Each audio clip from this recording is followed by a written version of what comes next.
May tanong sa akin, Boss Rai, as lang po, may tumawag po sa manager ko sa work at pinagmumura po. Ano po dapat kong gawin? Hindi ko naman po ginawang reference contact.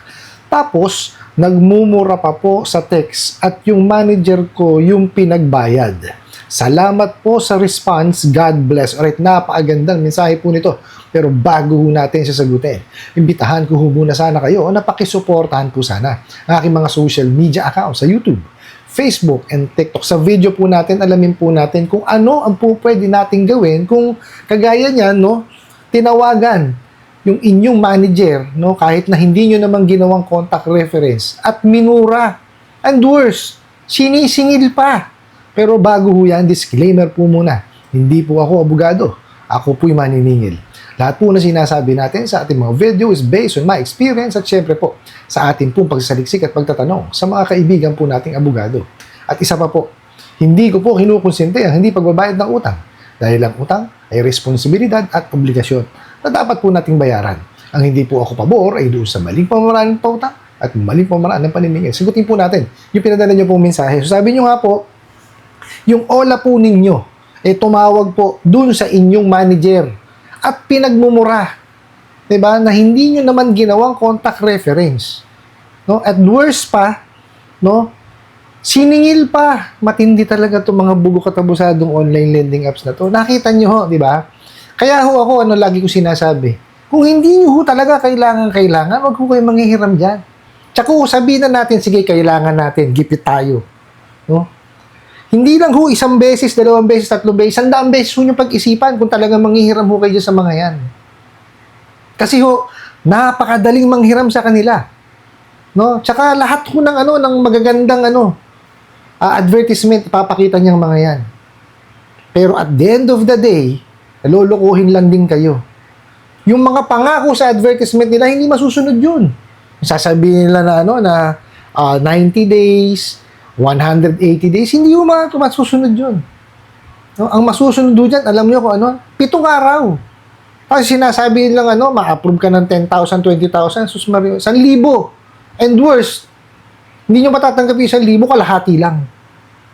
Diba? Ganyan ho, kawawalang yayang mga yan. Tapos, ayan, kagaya niyan. Diba?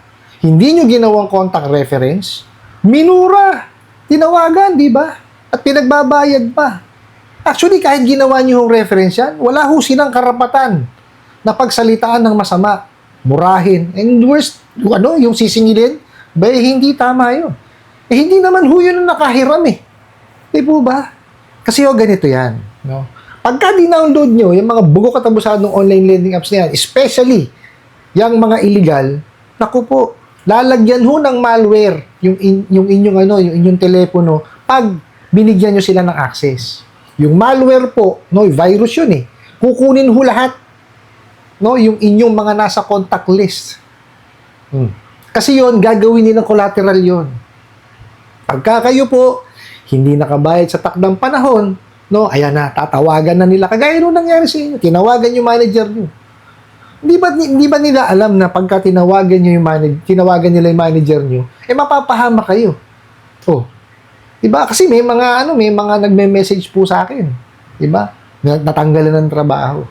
Which is dapat hindi ho ganun eh. Kasi hindi na ho sakop ng trabaho yun eh. Kung natanggal kayo dahil sa trabaho, yung ibig sabihin ba dahil yung meron kayo negligence sa trabaho nyo, yun maniwala ako. Pero yung tinawagan, minura dahil dun sa nahiram po ninyo sa OLA, I don't think na tama yun.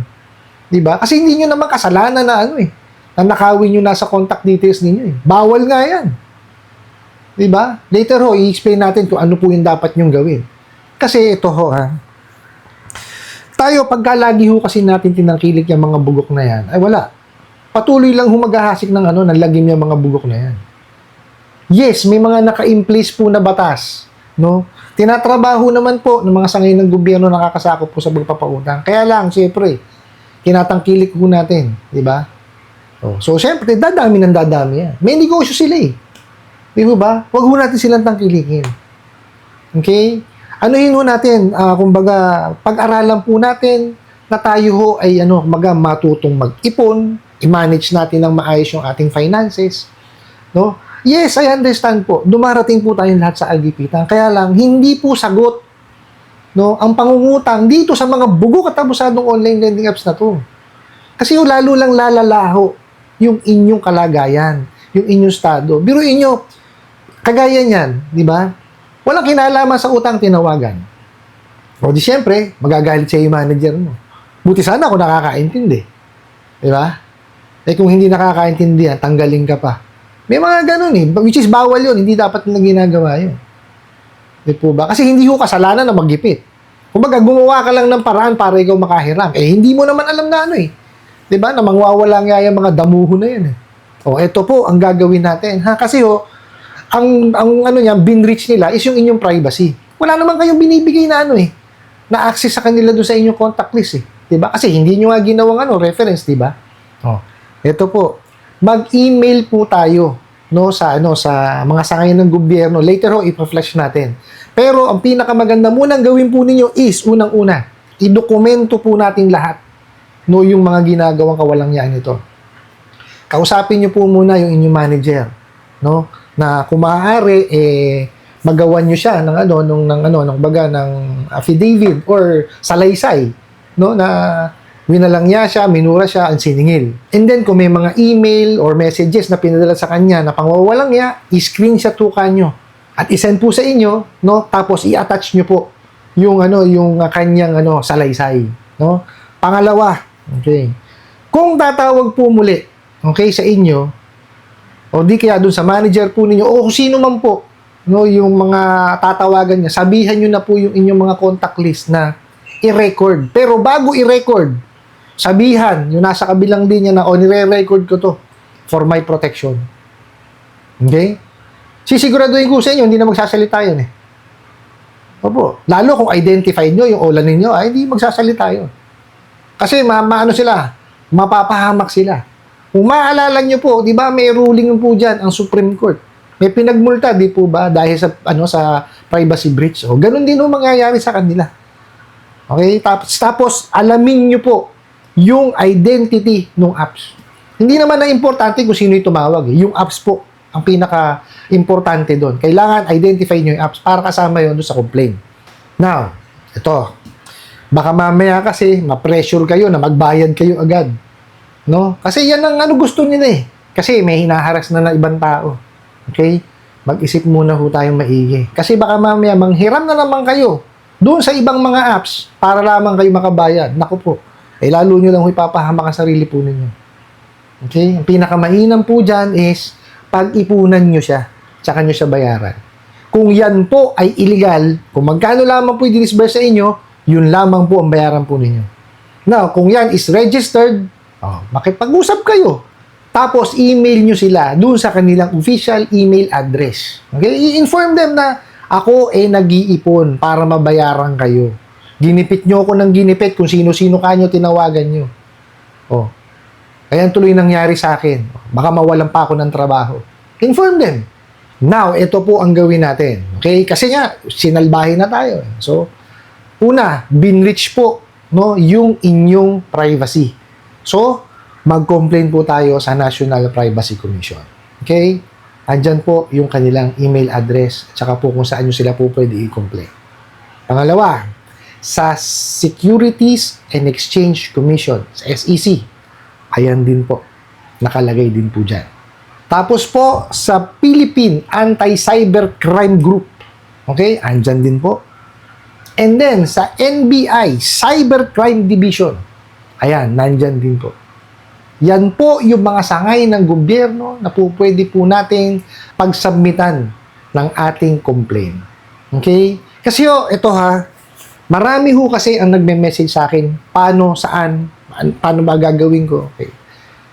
Pagka po nakapag-file na kayo ng complaint, dire-diretsuhin nyo siya. Okay? Kasi po ang nangyayari is, magpa-file ng complaint online, kaya lang hindi naman ho itutuloy pagka po yan na-raid na. Kumbaga, andun lang siya sa online complaint, pero yung pagka na-raid na, identified na, nandun na, wala na, ayaw na puntahan. Okay?